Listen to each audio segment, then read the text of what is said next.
This video is sponsored by BuyMode shopping app. BuyMode e-shopping application is one of the best online shopping app now available on Play Store and App Store. Click below link and install application. Thank you.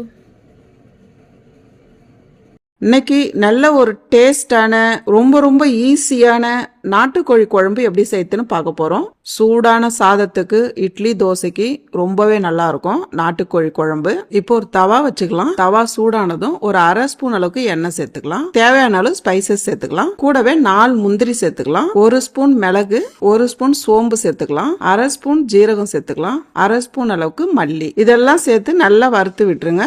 இந்த டைம்ல கூடவே 3 காஞ்ச மிளகாய் சேர்த்துக்கலாம். ஒரு 50 gram சின்ன வெங்காயம் தோல் எடுத்து சேர்த்துக்கலாம். இது ரெண்டும் சேர்த்து ஓரளவுக்கு நல்லா வதக்கி விட்டுருங்கம்மா.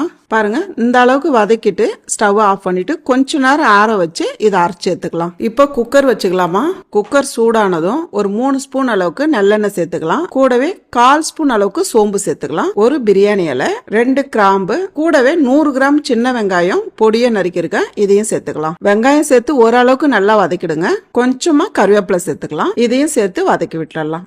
2 பச்சை மிளகா 2 கட் பண்ணிருக்கேன், இதையும் சேர்த்துக்கலாம். பச்சை மிளகாய் சேர்த்து லைட்டா வதக்கினா போதும். வெங்காயம் இந்த அளவுக்கு வதங்கி வர டைம்ல கூடவே 2 பொடியை நறுக்குன தக்காளி சேர்த்துக்கலாம். கூடவே 1 ஸ்பூன் அளவுக்கு இஞ்சி பூண்டு பேஸ்ட் சேர்த்துக்கலாம். இது ரெண்டும் சேர்த்து ஓரளவுக்கு வதக்கினா போதும்.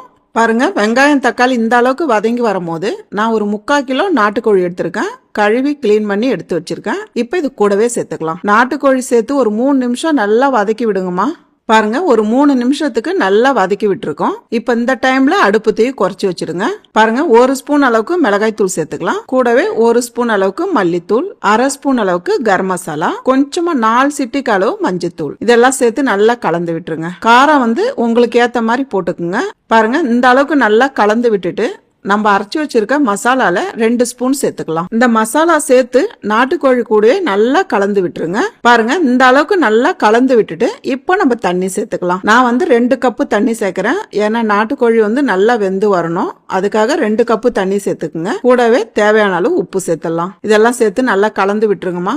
கூடவே கொத்தமல்லி இதெல்லாம் சேர்த்துட்டு நல்லா மூடி வச்சிருங்க. 4 விசில் விட்டா போதும். பாருங்க, இப்ப 4 விசில் வந்துச்சு. நம்ம திறந்து பார்க்கலாம். பாருங்கம்மா, நாட்டுக்கோழி நல்லா பஞ்சு பஞ்சா வெந்திருக்கு. பாருங்க, இதை போலதான் வெந்திருக்கணும். குழம்பு கரெக்டான பதத்துல இருக்கு. பாருங்க, நல்லா கலந்து விட்டுட்டு நான் ஒரு கொஞ்சமா தேங்காய் எடுத்து திக்கு பால் எடுத்து வச்சிருக்கேன். உங்களுக்கு தேங்காய் பால் தேவைப்பட்டா நீங்க சேர்த்துக்கலாம், இல்லைன்னா அப்படியே கூட விட்டுடலாம். ஒரு 1/4 கப் அளவுக்கு தேங்காய் பால் சேர்த்துக்கலாம்.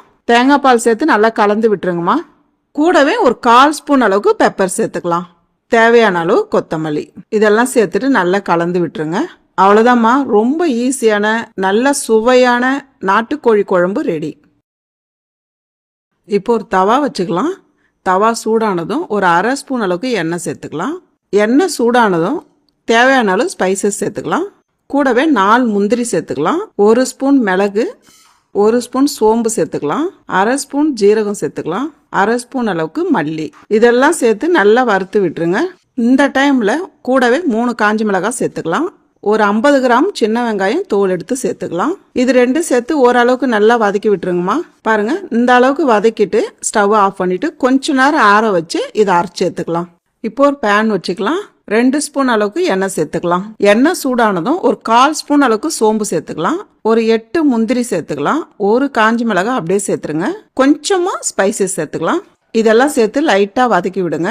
ஒரு 10 பீஸ் சின்ன வெங்காயம் எடுத்து பொடியா நறுக்கி இருக்கேன், இதையும் சேர்த்துக்கலாம். சின்ன வெங்காயம் சேர்த்து நல்லா வதக்கிடுங்கம்மா. கூடவே அரை ஸ்பூன் அளவுக்கு இஞ்சி பூண்டு பேஸ்ட் சேர்த்துக்கலாம். இதையும் சேர்த்து நல்லா வதக்கிடுங்க.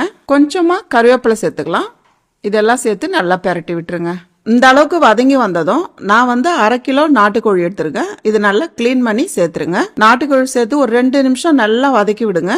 பாருங்க, நாட்டுக்கோழி சேர்த்து 2 நிமிஷம் நல்லா பெரட்டி விட்டுருங்க. இந்த டைம்ல அடுப்பு தீ குறைச்சி வச்சிடுங்க. மசாலா சேர்த்துக்கலாம். அரை ஸ்பூன் மிளகாய் தூள் சேர்த்துக்கலாம். ஏன்னா நம்ம ஏற்கனவே மசாலா அரைச்சு வச்சிருக்கோம், கம்மியா சேர்த்துக்குங்க. அரை ஸ்பூன் மல்லித்தூள் சேர்த்துக்கலாம். 1/4 ஸ்பூன் அளவுக்கு கரம் மசாலா, நம்ம அரைச்சு வச்சிருக்க மசாலால இருந்து 1 ஸ்பூன் சேர்த்துக்கலாம். இப்ப இதெல்லாம் சேர்த்துட்டு நல்லா பெரட்டி விடுங்க. பாருங்க, இந்த அளவுக்கு பெரட்டி விட்டுட்டு தேவையான அளவுக்கு உப்பு சேர்த்துக்கலாம். நாட்டுக்கோழி வறுவலுக்கு எப்பயுமே தண்ணி கூடுதலா சேர்த்துக்கணும். நான் ஒரு 3/4 கப்பு தண்ணி சேர்த்துக்கிறேன். தண்ணி சேர்த்து நல்லா மிக்ஸ் பண்ணி விட்டுருங்க.